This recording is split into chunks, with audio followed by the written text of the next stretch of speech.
जय हिंद साथियों, आइए क्वेश्चन से देखते हैं।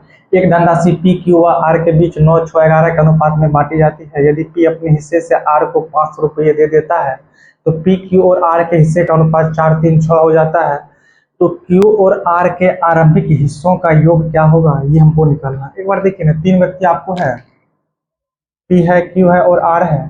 आप जो पूंजी बांट रहे थे 9, 6 और 11 के अनुपात में बांट रहे थे, लेकिन जब आप पी से कुछ रुपये निकाल के आर को देते हैं तब यह अनुपात कितना होता है, तो 4, 3 और ये 6 आपका हो जाता है।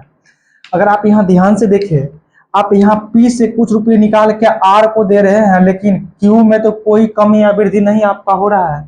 तो क्यू जितना पहले था पी जब आर को देता है, और पी आर को कुछ रुपया देने के बाद भी तो क्यू में कोई कमी वृद्धि नहीं होना चाहिए। इसका मतलब क्यू तो यहाँ भी और यहाँ भी बराबर होना चाहिए। हम क्यू को यहाँ क्या करते हैं, बराबर कर लेते हैं।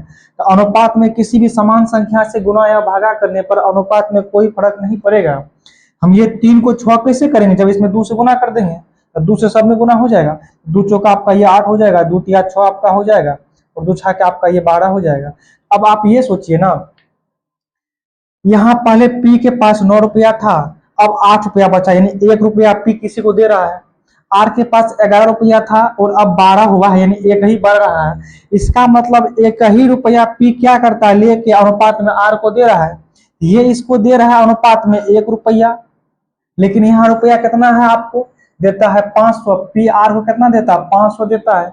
अनुपात में 1 का वैल्यू 500 दिया हुआ है। निकालना क्या आपको है, तो क्यू और आर के आरंभिक हिस्से 6 और 11 कितना, 17।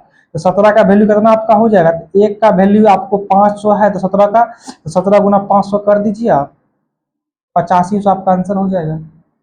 या तो आप इस तरह से निकाल सकते हैं, या आप इसको ऐसा कर सकते हैं।